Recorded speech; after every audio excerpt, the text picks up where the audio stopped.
Hi good morning students. അപ്പോൾ നമ്മൾ ഇന്ന് ഫണ്ടമെന്റൽസ് ഓഫ് നഴ്സിംഗ് സെക്കൻഡിൽ, അതായത് നിങ്ങളുടെ സെക്കൻഡ് സെമസ്റ്ററിൽ പഠിക്കുന്ന ഫണ്ടമെന്റൽസിൽ വളരെ ഇമ്പോർട്ടൻ്റ് ആയിട്ടുള്ള ഒരു യൂണിറ്റ് ആണ്. അതായത് യൂണിറ്റ് 1 നിങ്ങൾ പഠിക്കുന്ന ഹെൽത്ത് അസസ്മെൻ്റ് ആണ്. അപ്പോൾ നമ്മുടെ നഴ്സിംഗ് ഫീൽഡിൽ വളരെ ഇമ്പോർട്ടൻ്റ് ആയിട്ട് നിങ്ങൾ ക്ലിയർ ആയിട്ട് പഠിച്ചിരിക്കേണ്ട ഒരു പോർഷനാണ് ഹെൽത്ത് അസസ്മെൻ്റ് എന്ന് പറയുന്നത്. അതുപോലെ തന്നെ നിങ്ങൾക്ക് എസ് ക്വസ്റ്റ്യൻസ് 5 മാർക്ക് ക്വസ്റ്റ്യൻസ് ഒക്കെ റിപ്പീറ്റഡ് ആയിട്ട് ചോദിക്കുന്ന ഒരു ഏരിയയുമാണ് ഹെൽത്ത് അസസ്മെൻറ്റ്. അപ്പോൾ പ്രീവിയസ് ക്വസ്റ്റ്യൻ പേപ്പേഴ്സ് കമ്പയർ ചെയ്ത് നോക്കുമ്പോൾ നിങ്ങൾക്ക് അവിടെ കൂടുതലും ചോദിച്ചിട്ടുള്ളത് എസ് എ ക്വസ്റ്റ്യൻസിൽ ഹെൽത്ത് അസസ്മെന്റ് എന്താണ്, അതിന്റെ പർപ്പസസ് എന്തൊക്കെയാണ്, when and all means indications, then what are the methods തന്നെയാണ് കൂടുതൽ തവണയും ചോദിച്ചിരിക്കുന്നത്. ഏതൊക്കെ മെത്തേഡ്സ് ഉപയോഗിച്ചിട്ടാണ് ഹെൽത്ത് അസസ്മെന്റ് ചെയ്യുന്നത്, അതിന്റെ ഡീറ്റെയിൽ എക്സ്പ്ലനേഷൻ. അത് 5 മാർക്ക് ആയാലും അങ്ങനെ directly methods of health assessment എന്താണ്, ഏതൊക്കെയാണ്, അതിന്റെ ഡീറ്റെയിൽ ആയിട്ട് ഒന്ന് എക്സ്പ്ലെയിൻ ചെയ്യുക എന്നുള്ളത് തന്നെയാണ് കൊടുത്തിരിക്കുന്നത്. അതിന്റെ അഡ്വാൻറ്റേജസ് എന്തൊക്കെയാണ് എന്നുള്ളതൊക്കെയാണ് ചോദിച്ചത്. യൂസസ് എന്തൊക്കെയാണ്, പർപ്പസസ് എന്തൊക്കെയാണെന്നൊക്കെ പറഞ്ഞിട്ടാണ് ക്വസ്റ്റ്യൻസ് ചോദിച്ചിരിക്കുന്നത്. പക്ഷേ ഹെൽത്ത് അസസ്മെന്റ് എന്ന് പറയുന്ന ടോപ്പിക് ആ ഒരു ചെറിയൊരു ഏരിയയിൽ ഒതുങ്ങുന്നതല്ല. ഹെൽത്ത് അസസ്മെന്റ് എന്ന് പറയുമ്പോൾ you have to do thorough assessment from head to toe. Okay, നിങ്ങൾക്ക് ഒരു പേഷ്യൻറ്റിനെ കിട്ടിക്കഴിഞ്ഞാൽ ആ പേഷ്യൻറ്റിൻ്റെ ഹെഡ് ടു ടോ, നിങ്ങൾ കേസ് സ്റ്റഡിയൊക്കെ ചെയ്തിട്ടുള്ളവരാണെങ്കിൽ നിങ്ങൾക്ക് അറിയാമായിരിക്കും. നിങ്ങൾ അതിനകത്ത് വെറുതെ കോപ്പി അടിച്ച് സീനിയേഴ്സിൻ്റെ എഴുതുന്നതല്ല. If you are doing thorough health assessment and doing health case study means you have to do each and everything. Head to toe assessment you have to do. Okay, അങ്ങനെ വന്നു കഴിഞ്ഞാൽ ഡീറ്റെയിൽ ആയിട്ട് നമുക്ക് അതൊരു 5-6 class എടുത്തു കഴിഞ്ഞാൽ നമുക്ക് തീരാത്ത അത്ര ഡീറ്റെയിൽസ് നമുക്ക് പഠിക്കാനുണ്ട്. നിങ്ങളുടെ കയ്യിൽ കോഷിയറിന്റെ ടെക്സ്റ്റ് ബുക്ക് ഉണ്ടെങ്കിൽ നിങ്ങളത് വായിച്ചു നോക്കുക. At least after exam try to read that one. അതിനകത്ത് ഒരുപാട് കാര്യം, നിങ്ങൾ ഓരോ സിസ്റ്റം, കണ്ണിൽ എന്തൊക്കെ നോക്കണം, മൂക്കിൽ എന്തൊക്കെ നോക്കണം, ഫേസിൽ എന്തൊക്കെ നോക്കണം, തലയിൽ എന്തൊക്കെ നോക്കണം, സ്കിന്നിൽ എന്തൊക്കെ നോക്കണം, ചെസ്റ്റിൽ എന്തൊക്കെ നോക്കണം, ബ്രസ്റ്റിൽ എന്തൊക്കെ നോക്കണം, അങ്ങനെ ഓരോ ഓർഗൻസിന് ഡീറ്റെയിൽ ആയിട്ട് ഒരുപാട് കാര്യങ്ങൾ പഠിക്കാനുണ്ട്. പക്ഷെ ഇപ്പൊ ഈ അവസാന നിമിഷം നിങ്ങൾ എക്സാം എടുത്തിരിക്കുന്ന ഈ സമയത്ത് ഞാൻ അതെല്ലാം നോക്കണമെന്ന് ഞാൻ പറയുന്നില്ല. പക്ഷേ നിങ്ങൾ വായിച്ചു കഴിഞ്ഞാൽ നിങ്ങൾക്ക് അതിനകത്ത് ഒരുപാട് ഒൺവേർഡ് ക്വസ്റ്റ്യൻസ് കിട്ടും. ഒരുപാട് ടെർമിനോളജീസ് അതിനകത്തുണ്ട്. ഓക്കെ, വളരെ ഇമ്പോർട്ടൻ്റ് ആയിട്ടുള്ള ഒരുപാട് ടെർമിനോളജീസ് അതിനകത്തുണ്ട്. ചിലപ്പോൾ അതിൽ നിന്നൊക്കെ ഒൺവേർഡ് ക്വസ്റ്റ്യൻസ് വരാം. സമയമുണ്ടെങ്കിൽ നിങ്ങളൊന്ന് വായിച്ചു നോക്കുക. അല്ല എങ്കിൽ അറ്റ്ലീസ്റ്റ് നമ്മളിപ്പോൾ ഇവിടെ പഠിപ്പിക്കാൻ പോകുന്നത്, ഞാൻ ഇന്നും ഇപ്പോൾ കാരണം ഇന്നുകൊണ്ട് ഒരു ദിവസം കൊണ്ടൊക്കെ ഇത് കംപ്ലീറ്റ് ചെയ്യത്തില്ല. നാളെ ഒരു ക്ലാസ് കൂടി ആകുമ്പോഴത്തേക്ക് ഇത് കംപ്ലീറ്റ് ആകത്തുള്ളൂ എന്നാണ് എൻ്റെ പ്രതീക്ഷ. നാളെയെങ്കിലും കംപ്ലീറ്റ് ചെയ്യണം. ഓക്കെ, അപ്പോൾ നമുക്ക് ഇന്ന് ഞാനിവിടെ പഠിപ്പിക്കുന്ന കാര്യങ്ങളെങ്കിലും നിങ്ങളൊന്ന് ജസ്റ്റ് ഓർത്തിരിക്കാൻ ശ്രമിക്കുക. ഓക്കെ, വളരെ ഇമ്പോർട്ടൻ്റ് ആയിട്ടുള്ള ഒരു ടോപ്പിക്കാണ്. ഓൾറെഡി യൂണിറ്റ് 2 നഴ്സിംഗ് പ്രോസസ്സ് നമ്മൾ ഒരു ക്ലാസ് ആയിട്ട് കംപ്ലീറ്റ് ചെയ്തു. അതും എസ് എ ടോപ്പിക്കാണ്. ഓക്കെ, ഓർമ്മിച്ചിരിക്കുക, എസ് എ ടോപ്പിക്കാണ്. ഒപ്പം തന്നെ subjective data, objective data, difference between subjective data and objective data, medical diagnosis and nursing ഡയഗ്നോസിസിൻ്റെ ടൈപ്സ്, മീൻസ് അതിൻ്റെ ഡിഫറൻസ്, ഇതെല്ലാം 2 മാർക്കിനും 5 മാർക്കിനും ഒക്കെ ചോദിക്കാവുന്ന ക്വസ്റ്റ്യൻസ് ആണ്.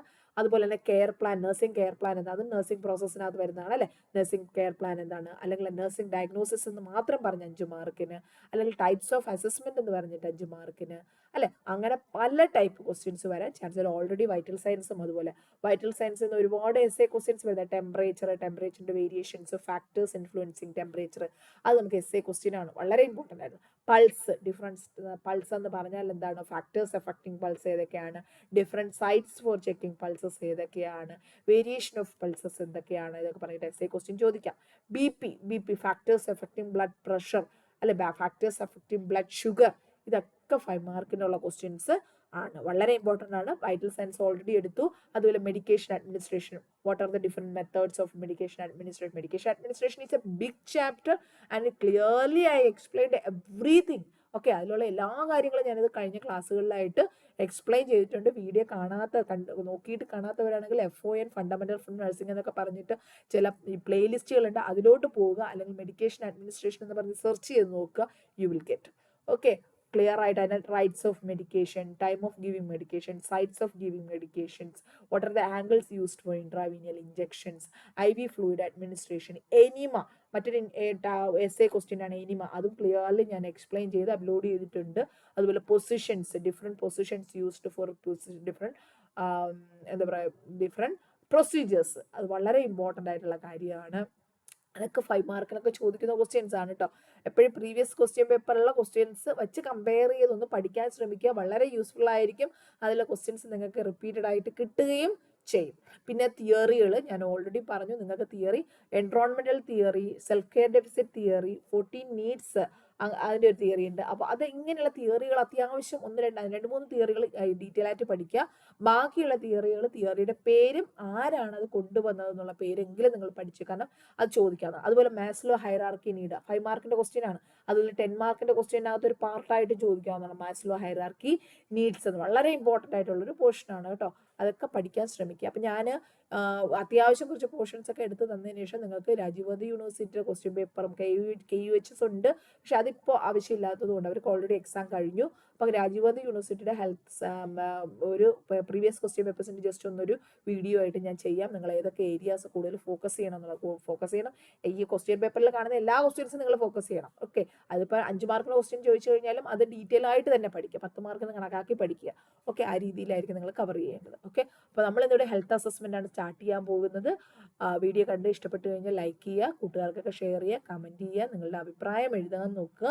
ഓക്കെ, നിങ്ങളുടെ അഭിപ്രായം കാണുന്നുണ്ട്, ഒരുപാട് അത്യാവശ്യം ആൾക്കാരൊക്കെ കാണുന്നുണ്ട്, പക്ഷെ നിങ്ങളുടെ ലൈക്കും കമൻസും ഒന്നും കാണാനില്ല. എന്തുകൊണ്ടാണെന്നാണ്, മലയാളികൾ മൊത്തത്തിൽ പിശുക്കരാണെന്ന് തോന്നുന്നു കമൻറ്റ് ചെയ്യാൻ വേണ്ടിയിട്ട്. സാരമില്ല, നിങ്ങൾക്ക് പറ്റുന്നിടത്തോളം കമൻറ്റ് ചെയ്യുക. അല്ലാതെ എന്ത് തന്നെയായാലും നിങ്ങൾ നന്നായിട്ട് പഠിക്കുക. അവസാന നിമിഷമാണ് ഇപ്പോൾ നമുക്ക് സെക്കൻഡ് സെമിസ്റ്റർ പഠിക്കാനുള്ള വളരെ കുറച്ച് സമയമുള്ളൂ. ഇനിയും നിങ്ങൾക്ക് ക്ലിയർ ആയിട്ട് പഠിക്കാനുള്ള സമയമുണ്ട്. ഓക്കെ, ക്ലിയർ ആയിട്ട് പഠിക്കാനുള്ള സമയമുണ്ട്. Questions based, at least previous questions based ആയിട്ടെങ്കിലും ആ ടോപ്പിക്സ് എല്ലാമെങ്കിലും നിങ്ങൾക്ക് നന്നായിട്ട് പഠിക്കാനുള്ള സമയമുണ്ട്. ഓക്കെ, അപ്പോൾ എല്ലാവരും നന്നായിട്ട് പഠിക്കുക. ഹെൽത്ത് അസസ്മെന്റ് വളരെ വളരെ ഇമ്പോർട്ടൻ്റ് ആയിട്ടുള്ള ടോപ്പിക്കാണ്. അപ്പോൾ ഹെൽത്ത് അസസ്മെന്റ് എന്ന് പറഞ്ഞാൽ ഞാൻ ഓൾറെഡി പറഞ്ഞതുപോലെ എന്താണ് ഹെൽത്ത് അസസ്മെന്റ്? അതായത് ഒരു പേഷ്യന്റിനെ നമ്മളെ കയ്യിൽ ആദ്യം, നമ്മുടെ പേഷ്യന്റ് അഡ്മിഷൻ കഴിഞ്ഞ് നമ്മുടെ മുന്നിൽ ആദ്യം എത്തുമ്പോൾ വി വിൽ ഡു അസസ്മെന്റ്. അതായത് പേഷ്യന്റ് എങ്ങനെയായിരുന്നു, ഡോക്ടർ വന്നിട്ട് how is the patient sister എന്ന് ചോദിക്കുമ്പോൾ and how was the patient and how is the patient എന്ന് ചോദിച്ചാൽ എന്താണ്, പേഷ്യന്റ് വന്നപ്പോൾ എങ്ങനെയായിരുന്നു, ഇപ്പോൾ എങ്ങനെയാണ് എന്ന് ചോദിച്ചു കഴിഞ്ഞാൽ നമ്മൾ അറിയണമെങ്കിൽ പേഷ്യന്റ് നമ്മൾ അസസ് ചെയ്തിരിക്കണം. ഹെഡ് ടു ടോ അസസ്മെന്റ് നമ്മൾ ചെയ്യണം. അതിനെയാണ് ഈ ഹെൽത്ത് അസസ്മെന്റ് എന്ന് പറയുന്നത്. എന്താണ് health assessment? Health assessment is an organized systematic assessment. Okay, അതായത് ഒരു കൃത്യനിഷ്ഠ ഇല്ലാതെ അല്ല നമ്മളിവിടെ ചെയ്യുന്നത്. It's done in a organized manner. ഒരു കൃത്യമായ ഓർഡറിലാണ് നമ്മൾ ചെയ്യുന്നത്. Organized systematic assessment of human body. Okay, ഒരു മനുഷ്യന്റെ ശരീരം നമ്മൾ ഓർഗനൈസ്ഡ് ആയിട്ട് സിസ്റ്റമാറ്റിക് ആയിട്ട് അസസ് ചെയ്യുന്നു. അതിനെയാണ് ഹെൽത്ത് അസസ്മെന്റ് എന്ന് പറയുന്നത്. വിച്ച് ഇൻവോൾവ്സ്, അതിനകത്ത് എന്തൊക്കെ കാര്യങ്ങൾ ഉൾപ്പെടുന്നുണ്ട്?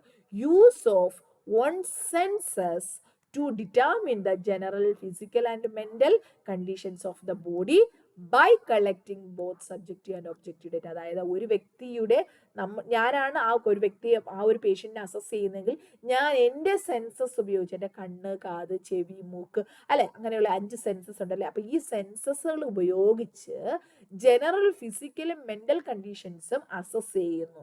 By collecting both subjective data and objective. Patient പറയുന്ന കാര്യങ്ങൾ കേൾക്കുന്നു, എനിക്ക് കിട്ടുന്നു. സബ്ജക്റ്റീവ് ഡേറ്റ ഒബ്ജക്റ്റീവ് ഡേറ്റ എന്താണെന്നുള്ളത് നഴ്സിംഗ് പ്രോസസ്സിൽ ഞാൻ ഓൾറെഡി എക്സ്പ്ലെയിൻ ചെയ്തതാണ്.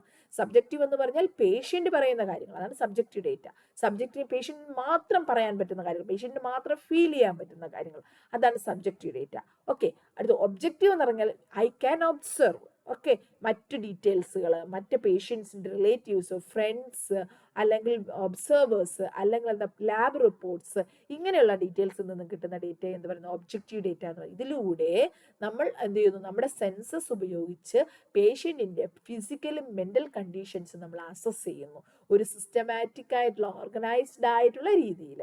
അതിനെയാണ് എന്ത് പറയുന്നത്, ഹെൽത്ത് അസസ്മെന്റ് എന്ന് പറയുന്നത്. Okay, health assessment is an organized systematic assessment of human body which involve the use of one census. ഒരാളുടെ സെൻസസ് എന്നുള്ളതാണ്, ഒരു സെൻസസ് എന്നല്ല, ഒരാളുടെ സെൻസസ്. എന്തിനു വേണ്ടി യൂസ് ചെയ്യുന്നു? To determine the general physical and mental conditions of the body by collecting both subjective and objective data. Okay, next one, objectives of health assessment. എന്താണ് ഈ ഒരു ഹെൽത്ത് അസസ്മെന്റിലൂടെ നമ്മൾ ഉദ്ദേശിക്കുന്നത്?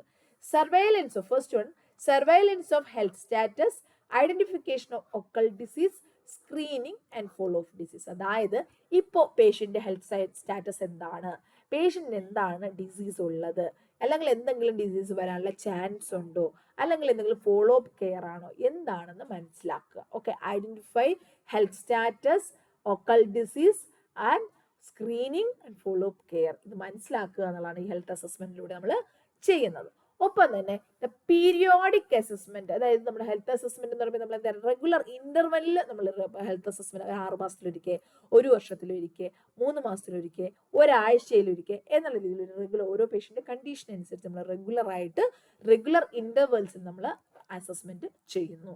അതുപോലെ increasing client participation in health care, ഒപ്പം തന്നെ നമ്മുടെ ഈ ഒരു ഹെൽത്ത് അസസ്മെന്റ് ഉദ്ദേശം എന്താണ്? പേഷ്യന്റിന്റെ പാർട്ടിസിപ്പേഷൻ, അതായത് ഒരു വ്യക്തിക്ക് അസുഖം വന്നു കഴിഞ്ഞാൽ ആ അസുഖം നന്നായിട്ട് ട്രീറ്റ് ചെയ്യണമെങ്കിൽ ഹെൽത്ത് പ്രൊഫഷണൽസോ ഫാമിലി മെമ്പേഴ്സോ മാത്രം സഹകരിച്ചാൽ പോരാ. who have to participate in that, the client or patient have to participate in health care of that particular person. Okay, increasing client participation in health care, that also one objective of health assessment. Next one, accurately define the health and risk care needs for individual. അതായത് നമ്മൾ ഈ ഒരു health അസസ്മെന്റിലൂടെ നമ്മൾ എന്ത് ചെയ്യുന്നു? പേഷ്യന്റിനോട് ഹെൽത്തിനെ കുറിച്ചും എന്താ ക്ലിയർ ആയിട്ട് പറഞ്ഞു കൊടുക്കുന്നു, ഒപ്പം നമ്മൾ റിസ്കിനെ കുറിച്ചും പറഞ്ഞു കൊടുക്കുന്നു, റിസ്ക് കെയർ നീഡ്സിനെ കുറിച്ച് നമ്മൾ ഇൻഡിവിജ്വൽസിന് പറഞ്ഞു കൊടുക്കുന്നു. അതും ഒബ്ജക്റ്റീവ് ഓഫ് ഹെൽത്ത് അസസ്മെന്റ് ആണ്. Next one, health assessment is shared with the client in a clearly and understandable manner. നമ്മൾ ഹെൽത്ത് അസസ്മെന്റ് ചെയ്യുമ്പോൾ ചുമ്മാ ഒരാളെ പിടിച്ചങ്ങ് കടത്തിയിട്ട് അസസ് ചെയ്യുകയല്ല ചെയ്യേണ്ടത്. നമ്മൾ അവരോട് എന്ത് ചെയ്യണം? ക്ലിയർ ആയിട്ട് ഓരോന്നും അവർക്ക് മനസ്സിലാകുന്ന ഭാഷയിൽ നമ്മൾ അത് ക്ലിയർ ആയിട്ട് എക്സ്പ്ലെയിൻ ചെയ്തു കൊടുക്കണം. ഒപ്പം തന്നെ അത് എന്തിനു സഹായിക്കും? ഹെൽത്ത് ക്ലിയർ ആയിട്ട് എക്സ്പ്ലെയിൻ ചെയ്ത് കൊടുക്കുമ്പോൾ it will help the client to make decisions for his own care. സ്വന്തം ആരോഗ്യം എങ്ങനെ സംരക്ഷിക്കണം എന്നുള്ള കാര്യങ്ങളിൽ തീരുമാനങ്ങൾ എടുക്കാൻ വേണ്ടിയിട്ട് ആ വ്യക്തിയെ അത് സഹായിക്കുകയും ചെയ്യുന്നു. These are the different objectives of health assessment. ഇതേ സെന്റൻസുകൾ നിങ്ങൾ എഴുതേണ്ട ആവശ്യമില്ല.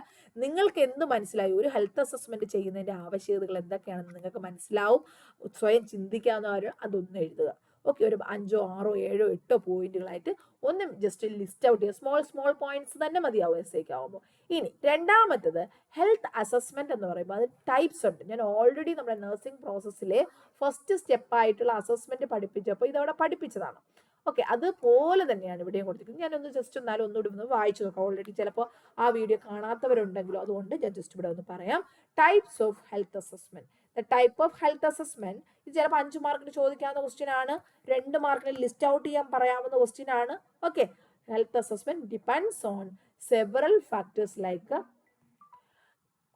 context of care, the patient's need and the nurse's experience. Okay, പേഷ്യന്റിന്റെ ആവശ്യകതയും ആ കെയറിന്റെ നീഡും അതുപോലെ നഴ്സസിന്റെ എക്സ്പീരിയൻസിനനുസരിച്ച് ഇതെല്ലാം എന്ത് ഹെൽത്ത് അസസ്മെന്റിനെ എഫക്ട് ചെയ്യുന്നതാണ്. അപ്പൊ ഓക്കെ, ഫസ്റ്റ് ടൈപ്പ് ഏതാണെന്ന് നോക്കാം. Comprehensive assessment. This involves detailed. അപ്പോൾ നമ്മൾ അവിടെ പഠിച്ചത് ഇനിഷ്യൽ അസസ്മെന്റ് എന്നായിരുന്നു കേട്ടോ. ഇനിഷ്യൽ അസസ്മെന്റ് എന്നുള്ളതാണ്. അതായത് ഒരു പേഷ്യന്റ് ആദ്യം നമ്മൾ റിസീവ് ചെയ്യുമ്പോൾ അത് എഴുതിയാലും പ്രശ്നമൊന്നുമില്ല കേട്ടോ. ഇനിഷ്യൽ അസസ്മെന്റ് നമ്മൾ ആദ്യം റിസീവ് ചെയ്യുമ്പോൾ ആദ്യം ചെയ്യുന്ന അസസ്മെന്റ് അതിനെയാണ് ഇനിഷ്യൽ അസസ്മെന്റ് എന്ന് പറയുന്നത്. ഇവിടെ കോംപ്രിഹെൻസീവ് എന്ന് പറഞ്ഞു കഴിഞ്ഞാൽ detail assessment. This involves detail history or physical examination performed at the onset of care in a primary care settings or an admission to the hospital or long-term care facility. Long-term care facility, നമ്മളൊരു ഹോസ്പിറ്റലിലോട്ട് admission എടുക്കുക, അല്ലെങ്കിൽ ഒരു long term care ഫെസിലിറ്റീസിലോട്ട് വരിക, ഒരു primary care സെറ്റിങ്ങിലോട്ട് വരിക, അല്ലെങ്കിൽ ഒരു treatment start ചെയ്യുക, ഇതുപോലെയുള്ള സ്റ്റേജസിൽ ഒരു detail history collection physical examination ചെയ്യുന്നു. അതിനെയാണ് എന്ത് പറയുന്നത്? കോംപ്രിഹെൻസീവ് അസസ്മെന്റ് എന്ന് പറയുന്നത്. ഇനിഷ്യൽ അസസ്മെന്റ് എന്ന് പറഞ്ഞാൽ എന്താണ്? We are doing assessment in the initial stages of admission, immediately after the admission, that is initial assessment. Next one, problem focused or problem based assessment. അത് ഓൾറെഡി ഞാൻ പറഞ്ഞു. പേഷ്യന്റിന് fever ഉണ്ടെങ്കിൽ അതുമായിട്ട് റിലേറ്റ് ചെയ്ത് നമ്മൾ വൈറ്റൽ സയൻസ് റെഗുലർ ആയിട്ട് ആ ഒരു ഫോക്കസ്, ആ ഒരു പ്രോബ്ലത്തിന് സ്പെസിഫിക് ആയിട്ട് ഫോക്കസ് ചെയ്തുകൊണ്ട് നമ്മൾ അസസ്മെന്റ് ചെയ്യുന്നു. ബാക്കിയുള്ളതിന് കുറച്ച് അത്രയും ഇമ്പോർട്ടൻസ് കൊടുക്കുന്നില്ല. അതിനെ നമ്മൾ എന്ത് പറയുന്നു? Problem based or focused assessment എന്ന് പറയുന്നു. It involves a history and examination that are limited to specific problem. ആ ഒരു സ്പെസിഫിക് കംപ്ലൈൻറ്റ് എന്താണോ അല്ലെങ്കിൽ ആ സ്പെസിഫിക് പ്രോബ്ലം എന്താണോ അതിനെ ചുറ്റിപ്പറ്റിയുള്ള അസസ്മെന്റ് മാത്രം നമ്മൾ ചെയ്യുന്നു. Okay, type of assessment most commonly used in walk in clinic or emergency department. Emergency department വരുമ്പോൾ നമുക്ക് ഡീറ്റെയിൽ ആയിട്ട് ഹെഡ് ടു ടോ അസസ്മെന്റ് ചെയ്യാൻ നേരമുണ്ടോ?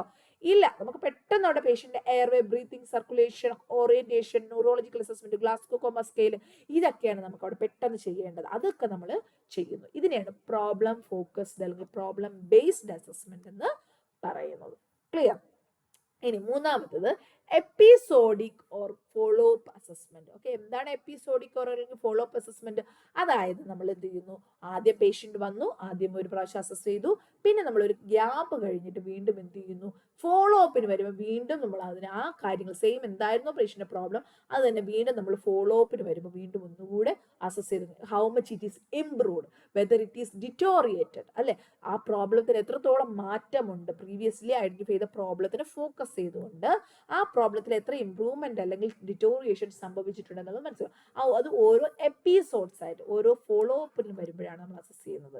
അതിന് എപ്പിസോഡിക് അല്ലെങ്കിൽ ഫോളോ അപ്പ് അസസ്മെന്റ് എന്ന് പറയുന്നു. Next one, shift assessment. Each individuals are hospitalised. Nurses conduct assessment in each step. ഈ ഹോസ്പിറ്റലിൽ ഫസ്റ്റ് ഷിഫ്റ്റ് സ്റ്റാഫ് ഉണ്ടാവും, സെക്കൻഡ് ഷിഫ്റ്റ് സ്റ്റാഫ് ഉണ്ടാവും, നൈറ്റ് ഷിഫ്റ്റ് സ്റ്റാഫ് ഉണ്ടാവും, അല്ലെ. അപ്പൊ ഈ ഓരോ ഷിഫ്റ്റിലുള്ള നഴ്സസും ആ ഒരു പേഷ്യന്റിനെ അസസ് ചെയ്യുന്നു. അതിനെ എന്ത് പറയുന്നു?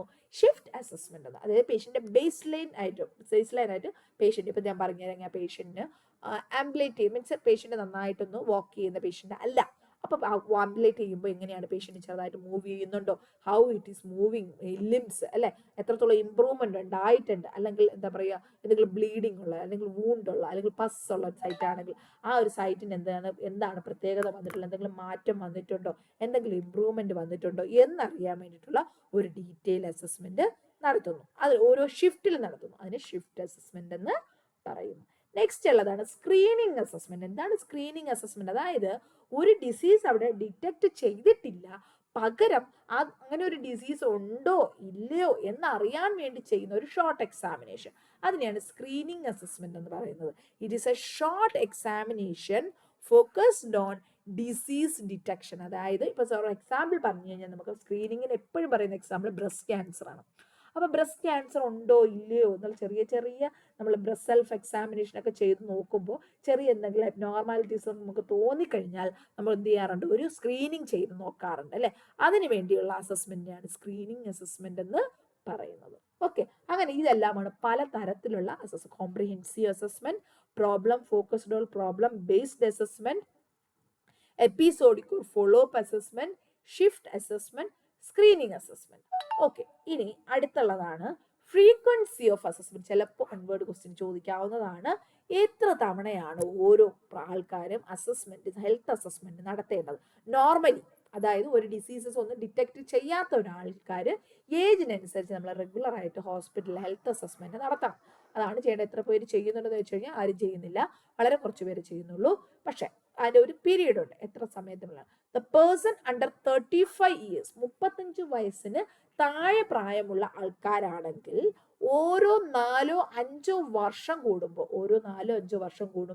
ഓരോ ഹെൽത്ത് അസസ്മെന്റ് ചെയ്യണം. ശരീരത്തിൽ എന്തൊക്കെ ചേഞ്ചസ് അല്ലെങ്കിൽ എന്തെങ്കിലും അബ്നോർമാലിറ്റീസ് വന്നിട്ടുണ്ടോ എന്നറിയാൻ വേണ്ടിയിട്ട്. നെക്സ്റ്റ്, റുട്ടീൻ ഹെൽത്ത് ചെക്കപ്പ് നിങ്ങൾ കേട്ടിട്ടുണ്ടാവും, അല്ലെ. അത് തന്നെയാണ് റുട്ടീൻ ഹെൽത്ത് ചെക്കപ്പ്. 5 വർഷമൊക്കെ കൂടുമ്പോൾ ചെയ്താൽ മതി, 35 വയസ്സിന് താഴെയുള്ളവരാണ്. ഇനി 35 മുതൽ 45 വയസ്സ് വരെയുള്ള ആൾക്കാരാണെങ്കിൽ എന്താണ്, ഓരോ 2-3 വർഷം കൂടുമ്പോൾ എന്ത് ചെയ്യണം, ഹെൽത്ത് ചെക്കപ്പ് നടത്തണം. അടുത്ത് 45 മുതൽ 55 വയസ്സാകുമ്പോൾ എന്ത് ചെയ്യണം, എവ്രി ഇയർ, ഓക്കെ, ഓരോ വർഷവും ഹെൽത്ത് അസസ്മെന്റ് നടത്തണം. പേഴ്സൺ ഓവർ 55 ഇയേഴ്സ്, 55 വയസ്സ് കഴിഞ്ഞ ആൾക്കാരാണെങ്കിൽ ഓരോ 6 മാസം കൂടുമ്പോഴും എന്ത് ചെയ്യണം, ഹെൽത്ത് അസസ്മെന്റ് നടത്തണം. കാരണം പ്രായം കൂടി വരുന്തോറും ഡിസീസസ് വരാനുള്ള ചാൻസസ് കൂടുതലാണ്, അല്ലെ. അപ്പൊ അത് ഓരോ 6 മാസം കഴിയുമ്പോഴും നമ്മൾ എന്ത് ചെയ്യണം, ഡിറ്റക്ട് ചെയ്യാൻ, പല ഡിസീസസ് ഏർലി സ്റ്റേജസിൽ ഡിറ്റക്ട് ചെയ്യാൻ വേണ്ടിയിട്ട് നമ്മൾ ഹെൽത്ത് അസസ്മെന്റ് റിപ്പീറ്റഡ് ആയിട്ട് ചെയ്യണം. ഓക്കെ, ഇനി purposes of health assessment data. എന്തിനാണ് ഹെൽത്ത് അസസ്മെന്റ് ചെയ്യുന്നത്? ടു ഗ്യാദർ ഡേറ്റ, അതായത് നമുക്ക് ഓരോ വ്യക്തിയെ കുറിച്ചുള്ള ഡീറ്റെയിൽ ഡേറ്റാസ് നമുക്ക് കിട്ടാൻ വേണ്ടി, ടു കളക്ട് ഡേറ്റ. അത് തന്നെയാണ് first purposes. Next, second one, confirm or refuse data obtained in the health history. അതായത് ഹെൽത്ത് ഹിസ്റ്ററിയിൽ പല ഡീറ്റെയിൽസും പറഞ്ഞിട്ടുണ്ടാവും.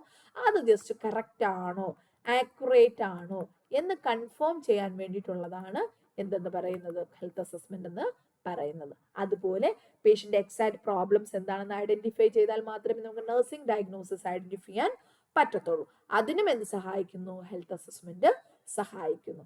അതുപോലെ തന്നെ പേഷ്യന്റെ പ്രീവിയസ് ഹെൽത്ത് സ്റ്റാറ്റസിൽ നിന്നും ഇപ്പോൾ എന്തൊക്കെ ചേഞ്ചസ് വന്നിട്ടുണ്ട് എന്നറിയാനും ഇത് സഹായിക്കുന്നു. അതുപോലെ തന്നെ പേഷ്യന്റെ biological status, psychological status, social status, spiritual status ഇതെല്ലാം ഇവാലുവേറ്റ് ചെയ്യാനും ഹെൽത്ത് അസസ്മെന്റ് സഹായിക്കുന്നു. ഓക്കെ, ഇതെല്ലാം different purposes of health assessment ആണ്.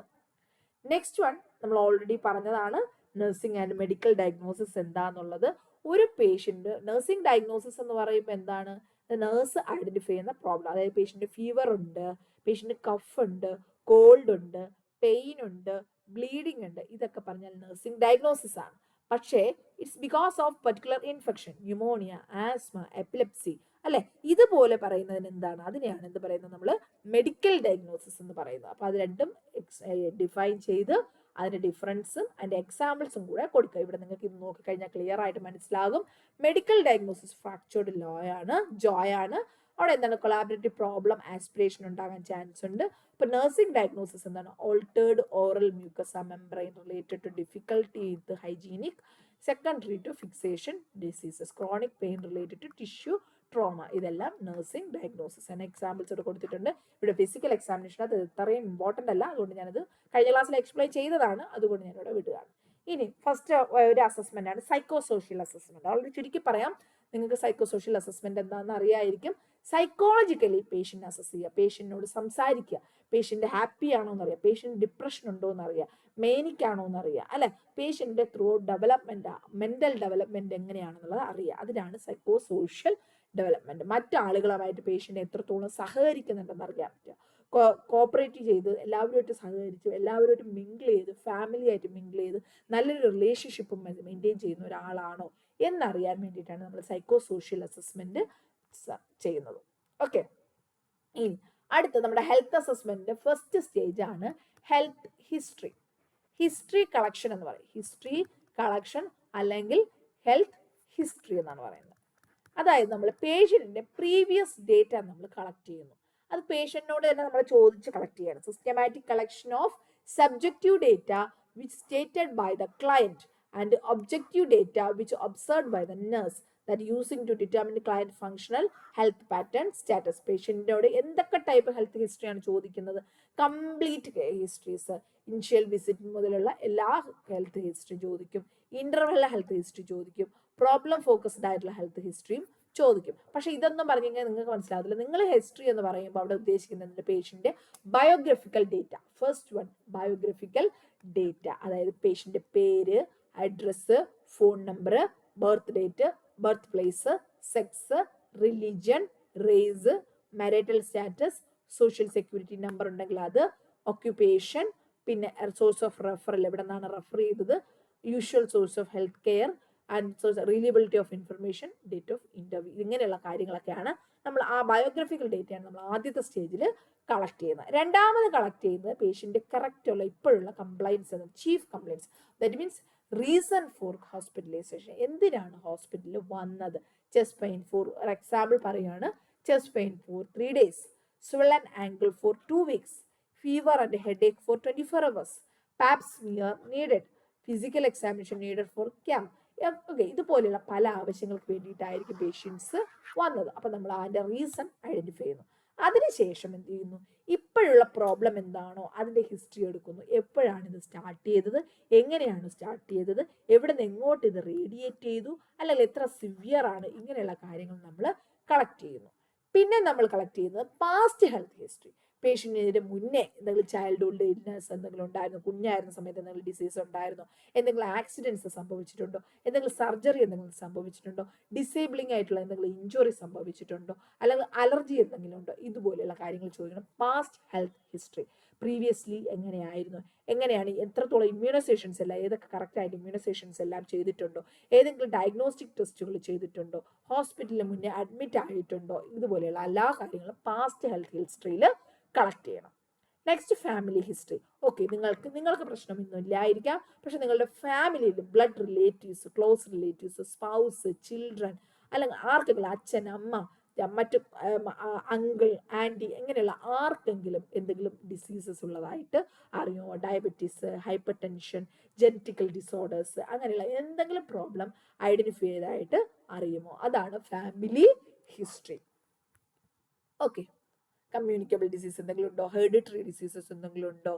ഫാമിലിയിൽ മറ്റെന്തെങ്കിലും മെറ്റേണൽ ഇഷ്യൂസോ, പാരന്റൽ ഇഷ്യൂസോ, sibling issues, health issues, okay, അല്ലെങ്കിൽ മറ്റാരെങ്കിലും മരിച്ചിട്ടുണ്ടെങ്കിൽ എന്ത് കാരണമാണ്, എങ്ങനെയാണ് അവർ മരിച്ചത് എന്നുള്ള കാര്യങ്ങളൊക്കെ ചോദിക്കുക. നെക്സ്റ്റ് എൻവറോൺമെന്റൽ ഹിസ്റ്ററി, അതായത് ആ വ്യക്തി ജോലി ചെയ്യുന്ന എൻവറോൺമെന്റ്, അല്ലെങ്കിൽ എന്തെങ്കിലും ഹസാർഡ്സ്, പ്രസൻസ് ഓഫ് ഹസാർഡ്സ്, അല്ലെങ്കിൽ psychological environment, social environment, pollutants, എന്തെങ്കിലും ഇതൊക്കെ സേഫ്റ്റി മെഷേഴ്സ് ആണ് താങ്കൾ ഫോളോ ചെയ്യുന്നത്. ഈ കാര്യങ്ങളൊക്കെ ചോദിക്കുന്നതാണ് environmental history. Next current health പ്രോബ്ലംസിനെ കുറിച്ച് തന്നെ കുറച്ചുകൂടെ, നിങ്ങൾ അലർജി, ഹാബിറ്റ്സ്, മെഡിക്കേഷൻസ് എന്തൊക്കെ എടുക്കുന്നു, എന്തൊക്കെ എക്സസൈസ് ഫോം ചെയ്യുന്നു, നന്നായിട്ട് ഉറങ്ങുന്നുണ്ടോ, എന്താണ് നിങ്ങളുടെ നോർമൽ റുട്ടീൻസ്, ഇതൊക്കെ ചോദിക്കുന്നത് നമ്മുടെ ഹിസ്റ്ററി കളക്ഷനകത്ത് വരുന്നതാണ്. അതുകൊണ്ട് തന്നെ ജസ്റ്റ് അത്രയും ഇമ്പോർട്ടൻറ്റ് വേണ്ട, നമുക്ക് ഹെൽത്ത് അസസ്മെന്റ് ആണ് വളരെ ഇമ്പോർട്ടൻ്റ് ആയിട്ടുള്ളത്. Next psycho social history, patient ആ ഒരു ഡിസീസുമായിട്ട്, അല്ലെങ്കിൽ പർട്ടിക്കുലർലി ആ ഒരു ഡിസീസുമായിട്ട്, കണ്ടീഷനുമായിട്ട് എങ്ങനെ അഡ്ജസ്റ്റ് ചെയ്യുന്നു, how you are coping with that condition, family adjustment, how much support you are getting from your family, ഇതെല്ലാം വളരെ ഇമ്പോർട്ടൻ്റ് ആണ്. ഓക്കെ, അതൊക്കെ നമ്മൾ സൈക്കോ സോഷ്യൽ ഫാക്ടേഴ്സ് നമ്മൾ ഹിസ്റ്ററി കളക്ട് ചെയ്യുന്നു. ഓക്കെ, ഇനി അടുത്താണ് നമ്മൾ ഫിസിക്കൽ അസസ്മെന്റ് അല്ലെങ്കിൽ ഹെൽത്ത് അസസ്മെന്റിനോട്ട് പോകുന്നത്. അല്ലെങ്കിൽ എന്താ, മറ്റൊരു പേരാണ് ഫിസിക്കൽ എക്സാമിനേഷൻ. അതായത് നമ്മുടെ ബോഡി എക്സാമിൻ ചെയ്യുന്നതിനാണ് ഫിസിക്കൽ എക്സാമിനേഷൻ എന്ന് പറയുന്നത്. ഈ മെത്തേഡ്സ് ആണ് അല്ലെങ്കിൽ ടെക്നിക്സ് ആണ് നിങ്ങൾക്ക് എപ്പോഴും 5 മാർക്കിനും 10 മാർക്കിനും ഒക്കെ ചോദിക്കുന്നതിൽ ഒരു പാർട്ട്. അതായത് methods of physical examination, methods of health assessment, methods of physical assessment എന്ന് ചോദിച്ചു കഴിഞ്ഞാൽ there are 4 main techniques used to perform health assessment. What are they? Inspection, palpation, percussion, auscultation, and one more technique is added, that is olfaction. Okay, ഇതിന്റെ കൂടെ അഞ്ചാമത്തെ എന്ന് പറഞ്ഞ് നിങ്ങൾക്ക് എഴുതാം olfaction. These are the 5 techniques used in physical assessment. ഇപ്പൊ തന്നെ പഠിച്ചോളുക. Inspection, എന്താ ഇൻസ്പെക്ഷൻ എന്ന് പറഞ്ഞാൽ? നേരിട്ട് കാണുക, ഇൻസ്പെക്ട് ചെയ്യുക, ഒബ്സർവ് ചെയ്യുക, അതാണ് inspection. Next palpation, that means with your hand, with your fingers, with your with your palm, you palpate and see. That is second step. Third one, percussion, just percuss, just tap on the particular part and see for sound. Okay, that is percussion. Next, auscultation, just hear the noise. Auscultation, hear the noise, like a hard sound, hard murmur, bowl sounds. Okay, like this we have to see for hear for sound with your ear or with your stethoscope. You can see, you can hear sound. That is fourth method. And you can smell. Okay, any discharges, anything is there, means you can smell and see. Okay, you can എന്താ പറയാ, മണർത്ത് നോക്കിയിട്ടും അത് ഏത് അവസ്ഥയാണെന്നുള്ളത് നമുക്ക് പറയാൻ പറ്റും. ചില സാഹചര്യം നമുക്ക് ആ ഒരു ഓൾഫാക്ഷനും നമുക്ക് ഫിസിക്കൽ അസസ്മെന്റ് സഹായിക്കാറുണ്ട്. അതുകൊണ്ട് തന്നെ അതിന് 5ാമത്തെ മെത്തേഡായിട്ട് ആഡ് ചെയ്തിട്ടുണ്ട്. ഹെൽത്ത് അസസ്മെന്റിൽ 5ാമത്തെ മെത്തേഡ്. ആദ്യം നിങ്ങൾ എഴുതുമ്പോൾ 4 മെത്തേഡ് എന്ന് പറഞ്ഞ് എഴുതി തുടങ്ങണം. Then you have to add one more special technique added in the physical examination, that is olfaction. Okay, അങ്ങനെ പറഞ്ഞ് അതുകൂടെ എക്സ്പ്ലെയിൻ ചെയ്യണം. ക്ലിയർ? അപ്പൊ നമുക്ക് ഈ ഓരോ മെത്തേഡ്സും ആണ് നമ്മൾ ഡീറ്റെയിൽ ആയിട്ട് നോക്കുന്നത്. ഇനി ഈ ഓരോ മെത്തേഡിന്റെ കാര്യം, നമ്മുടെ ശരീരത്തിന്റെ ഓരോ പാർട്ട് നോക്കുമ്പോഴും ഇതിൽ ഓരോ മെത്തേഡ്സും നിങ്ങൾ യൂസ് ചെയ്യേണ്ടി വരും. എല്ലാ മെത്തേഡ്സും നിങ്ങൾ അവിടെ യൂസ് ചെയ്യേണ്ടി വരും. അതായത് ഹാൻഡ് നോക്കിയാൽ ഇൻസ്പെക്ട് ചെയ്യണം, പാൽപേറ്റ് ചെയ്യണം, പെർക്കസ് ചെയ്യണം. അതുപോലെ ചെസ്റ്റ് നോക്കിയാൽ ഇൻസ്പെക്ട് ചെയ്യണം, പാൽപേറ്റ് ചെയ്യണം, പെർക്കസ് ചെയ്യണം, ഓസ്കൾട്ടേറ്റ് ചെയ്യണം. അതുപോലെ എല്ലാ ഏരിയയിലും ഈ മെത്തേഡ്സ് എല്ലാം യൂസ് ചെയ്യാറുണ്ട്. അപ്പോൾ നിങ്ങൾ അവിടെ എന്തെങ്കിലും അബ്നോർമാലിറ്റീസ് അറിയണമെങ്കിൽ അവിടുത്തെ നോർമൽ കണ്ടീഷൻ അറിഞ്ഞിരിക്കണം. അതാണ് വളരെ ഇമ്പോർട്ടൻ്റ്. അതുകൊണ്ടാണ് നിങ്ങൾ ഈ ഫിസിക്കൽ അസസ്മെന്റ്, ഈ നോർമൽ അനാട്ടമി ആൻഡ് ഫിസിയോളജി എവിടെ പഠിച്ചത്? ഫസ്റ്റ് സെമസ്റ്ററിൽ പഠിച്ചത്. ഫസ്റ്റ് സെമസ്റ്ററിൽ നിങ്ങൾ നോർമൽ ശരീരത്തിന്റെ അനാട്ടമിയും ഫിസിയോളജിയും പഠിച്ചു. അതിലെന്തെങ്കിലും നോർമാലിറ്റി ഉണ്ടോ ഇല്ലയോ എന്നുള്ളത് ചെക്ക് ചെയ്യാനാണ് ഹെൽത്ത് അസസ്മെന്റ് നിങ്ങൾ സെക്കൻഡ് സെമസ്റ്ററിൽ പഠിച്ചത്. ഓക്കെ, അപ്പോൾ പഠിച്ചോ ഇല്ലയോ എന്നുള്ളത് നിങ്ങൾക്ക് അറിയാവൂ, പഠിച്ചിട്ടുണ്ടെങ്കിൽ നല്ല കാര്യം. അപ്പോൾ ആ നോർമൽ അറിഞ്ഞിരുന്നാലേ അബ്നോർമൽ ഉണ്ടോ ഇല്ലയോ എന്നുള്ളത് നമുക്ക് അറിയാൻ പറ്റത്തുള്ളൂ. ഓക്കെ, അപ്പോൾ first technique inspection. Inspection is defined as the use of senses of vision, smell, and hearing to observe the normal condition or any deviation from normal of various body parts. അതായത് ആ ശരീരഭാഗം normal ആണോ അല്ലെങ്കിൽ ആ ഭാഗത്തിന് എന്തെങ്കിലും abnormality അല്ലെങ്കിൽ എന്തെങ്കിലും deviation സംഭവിച്ചിട്ടുണ്ടോ ഇല്ലയോ എന്നുള്ളത് നമ്മുടെ കണ്ണുകൊണ്ടും മൂക്കുകൊണ്ടും ചെവി കൊണ്ടും നമ്മൾ മനസ്സിലാക്കുന്നു. അതായത് കാണുക, കേൾക്കുക, മണക്കുക, ഇത് മൂന്നിലൂടെ നമ്മൾ മനസ്സിലാക്കുന്നു. ഇതിനെയാണ് ഇൻസ്പെക്ഷൻ എന്ന് പറയുന്നത്. അവിടെ നമ്മൾ എന്ത് ചെയ്യുന്നില്ല, തൊടുന്നില്ല, പർട്ടിക്കുലർ പാർട്ട് നമ്മളവിടെ തൊടുന്നില്ല, ജസ്റ്റ് നമ്മുടെ സെൻസസ് ഉപയോഗിച്ച് നമ്മൾ ഐഡന്റിഫൈ ചെയ്യുന്നു. അതാണ് ഇൻസ്പെക്ഷനകത്ത് വരുന്നത്. അതായത് nurse inspects or looks body parts, അതായത് ജസ്റ്റ് നോക്കുക, ഒബ്സർവ് ചെയ്യുക, ബോഡി പാർട്ട് പർട്ടിക്കുലറായിട്ട് ഒബ്സർവ് ചെയ്ത് to detect normal characteristics of significant of physical things. അതായത് എന്തെങ്കിലും ഇത് നോർമൽ ആണോ, എന്തെങ്കിലും അബ്നോർമാലിറ്റി ഉണ്ടോ എന്നുള്ളത് ഇൻസ്പെക്ട് ചെയ്യുന്നു. Inspection helps to know normal characteristics before trying to distinguish abnormal findings in different ages. ആദ്യം നമ്മൾ എന്ത് ചെയ്യണം, ഇൻസ്പെക്ഷൻ ചെയ്യുമ്പോൾ നമുക്ക് ഞാൻ പറഞ്ഞതുപോലെ നോർമൽ ക്യാരക്ടറിസ്റ്റിക്സ് നമുക്ക് അറിഞ്ഞിരിക്കണം. എന്നാൽ മാത്രമേ നമുക്ക് ഡിഫറെൻറ്റ് ഏജസിനുള്ള അബ്നോർമാലിറ്റീസ് നമുക്ക് ഐഡന്റിഫൈ ചെയ്യാൻ പറ്റത്തുള്ളൂ. Quality of an inspection depends on nursing willingness spend time during a thorough job. Okay, അതായത് എത്രത്തോളം കൃത്യമായിട്ട് നിങ്ങൾക്ക് ഇൻസ്പെക്ഷൻ ചെയ്യാൻ പറ്റുമെന്ന് പറഞ്ഞു കഴിഞ്ഞാൽ അത് ഓരോ നഴ്സസിൻ്റെയും വില്ലിങ്നെസ് ആണ്. എത്ര സമയം നിങ്ങൾ ഇൻസ്പെക്ട് ചെയ്യാൻ യൂസ് ചെയ്യുന്നു, എത്ര ക്വാളിറ്റിയോടെ നിങ്ങൾ ഫിസിക്കൽ അസസ്മെന്റ് ചെയ്യുന്നു, അതനുസരിച്ചിട്ടാണ് അതിൻ്റെ വർക്കും ക്വാളിറ്റിയും വരുന്നത്.